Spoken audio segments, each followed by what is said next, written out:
Hey all you Adobe Premiere Pro fans, I've got good news and bad news for you. Adobe Premiere Pro is changing. So the bad news is they're getting rid of their legacy titler. The good news is they're going to replace it with something called the Essential Graphics panel. So what's that all about? Let's get into it.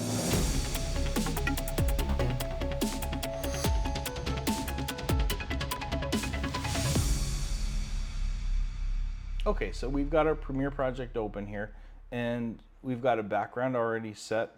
We're gonna put some text over top of it, and best way to do that is by going to in the window here. You're gonna change your workspace to Captions and Graphics. From here, you have your Essential Graphics panel on the right, okay, and then you have your tools right here, the toolbar. We're going to add some text. So click on the T for text. We're going to click inside the program monitor and we're going to enter some text here.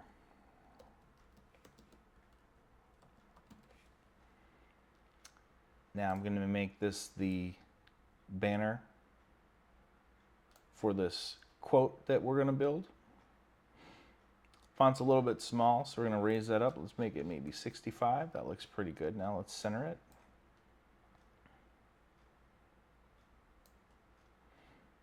Okay. Now, I'm not going to go through every single feature that's here in Essential Graphics.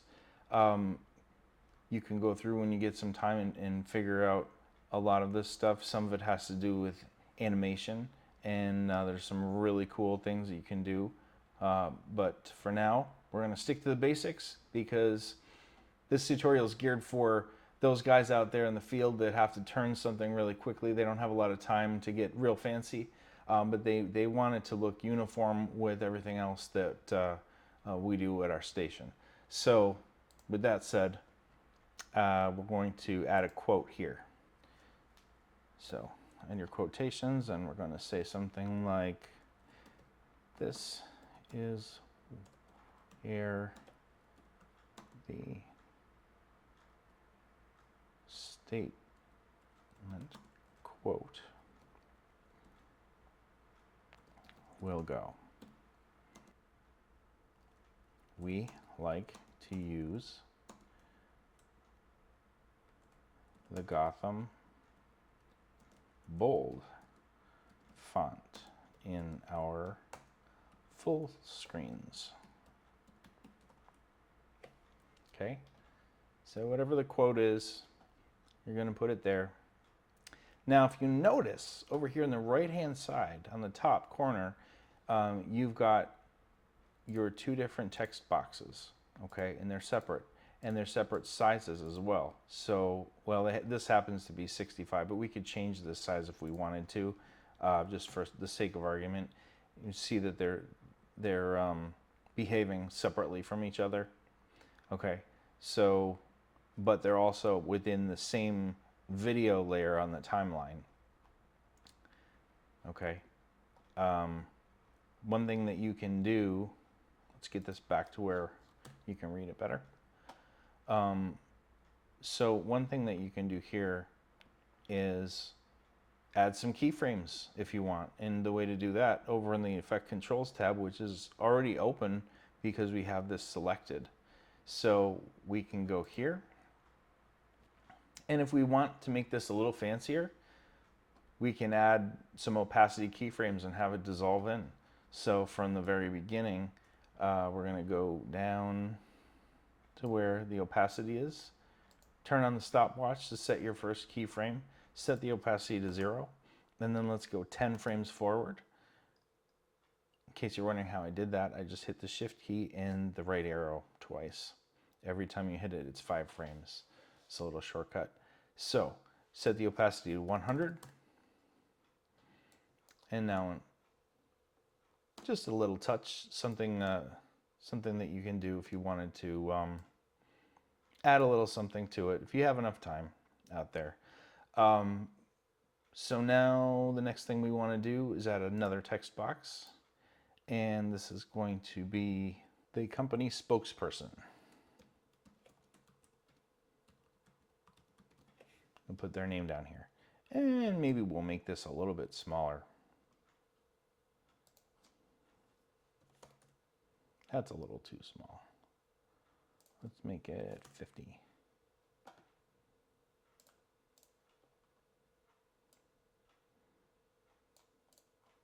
Okay. Now, there's other things you can do too. One thing that you can't do right now is add a wipe transition, because if you were to add a wipe transition to this, it's going to wipe all the text on this layer together as one layer. But maybe you wanted to just do one of these, like the company spokesperson. Let's say you wanted to make that kind of wipe in. So a little fancy thing you can do there is select your rectangle mask. Let's invert it, and let's make sure it covers this.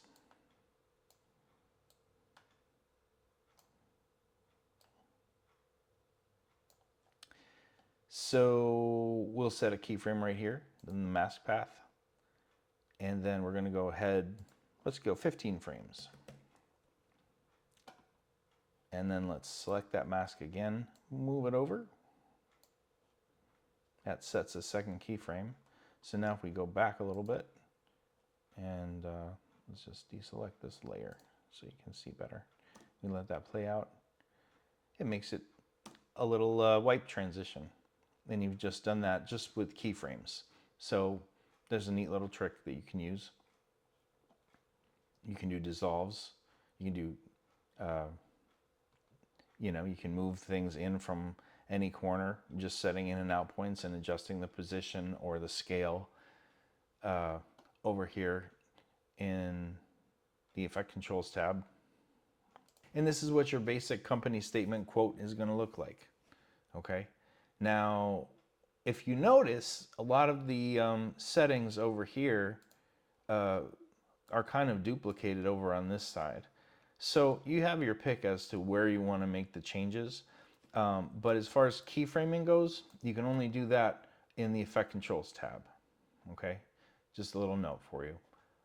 Now, if you make one of these and you like the way it looks and you want to save it, you want to save these settings so that next time you don't have to build one of these from scratch, you can do that. All you do is right click on the layer and you're going to go to export as a motion graphics template. They have a terminology for this. It's called, the file extension is called a MOGRT, M-O-G-R-T, and it stands for Motion Graphics Template. I've actually gone ahead and made 4 motion graphics templates for us. So if you go into Graphics and Titles, and here you can install the motion graphics templates. So I have 4 that I've made, and I'm going to bring those in right now. I brought bullet points, a phoner template, a quote template, and a timestamp overlay. And it looks like it's only going to let you bring in one at a time. So click on one, bring it in. Now, where is it? So here's how you find it. Under the Essential Graphics tab, you're going to click on Browse. Since I've brought it in, I can look for it down here, and here's the timestamp overlay right here.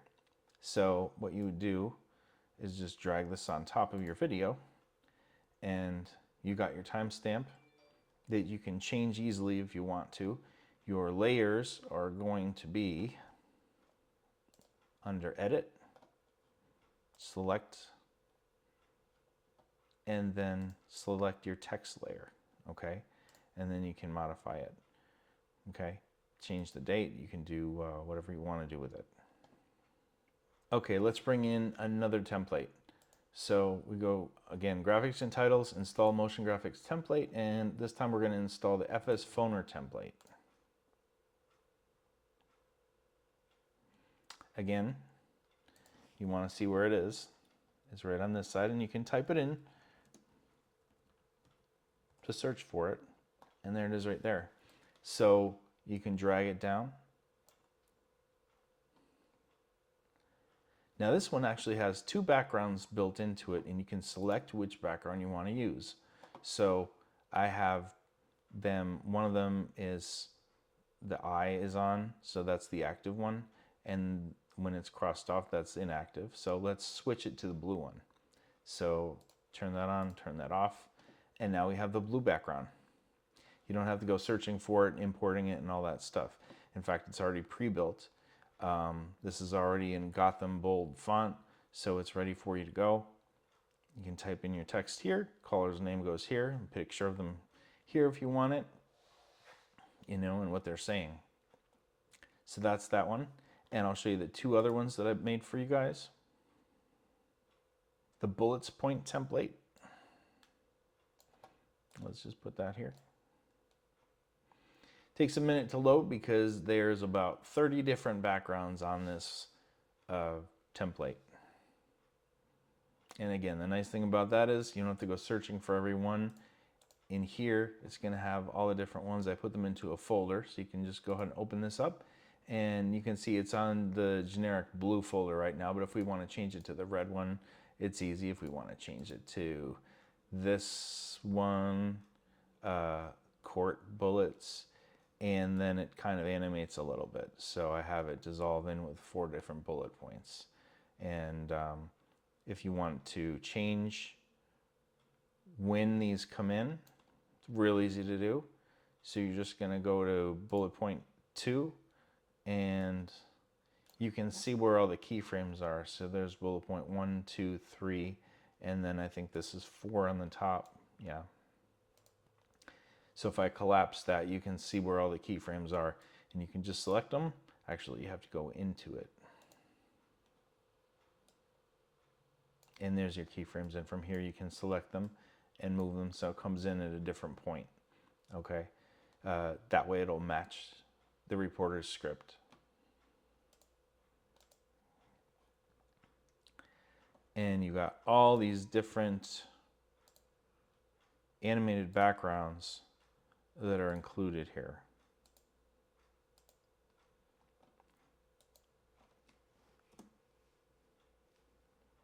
Okay, so let me show you the last one that I made.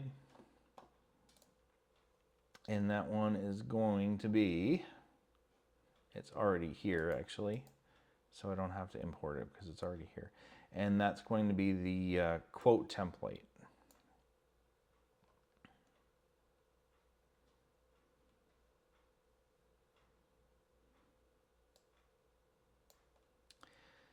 So from here, you've got your 3 different text boxes, your statement.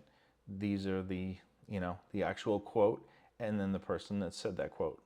So you want to make adjustments to that and change it so that it has an actual name to it.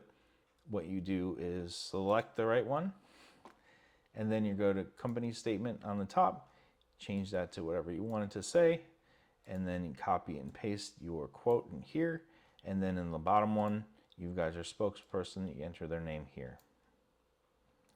So this way, and again, you've got a folder full of backgrounds for all the different backgrounds that we use. If you deselect them all, you're not going to see anything because there is no background actively. And if you end up in a situation where the background changes or it's not long enough, you can always disable the background and bring in one of your own backgrounds. Now that one's not going to work for this, but maybe this other one will. Okay. And then that'll be as long as however long that video is. And if you need to still it, you can still it. So one advantage of having all these on the same layer, all these different text boxes within the same layer, is that you can resize that single layer instead of having to resize 4 separate text boxes. If something runs a little longer or runs a little shorter, it's a lot easier to make adjustments with a single video layer.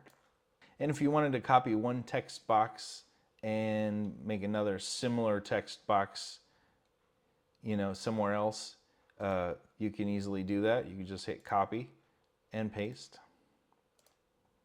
Now I pasted it right on top of it, but you see there's 2 right here, okay? So then from here, you can rename it, call it your new text box. And you can move it wherever you want. And you don't have to worry about the original one changing, because you can see that's still the original text. Okay, so when you're done creating your full screen, you're going to want to probably get out of this so you can finish editing your story. So you want to just switch your workspace, and if you were in editing before, you go back to editing. If you have your own custom workspace that you built, you can go back to that at this time. Click on that, and all your familiar screens should be where they were originally, and you're ready to go. Okay, so hopefully that was a helpful starter tutorial for you guys. I just wanted to get your feet wet with it so you knew where things were and how to get familiar with it. And hopefully those motion graphics templates will come in handy for you. I'm adding a link into the description of this video where you guys can connect to that link. You'll have to have a Graham Media account to access it. If you were not with Graham Media and you're watching this video, hopefully you've still found it helpful and you can use some of the techniques I used to create your own motion graphics templates. With that said, good luck everybody. I hope you enjoy the new Essential Graphics panel, and I'll see you next time.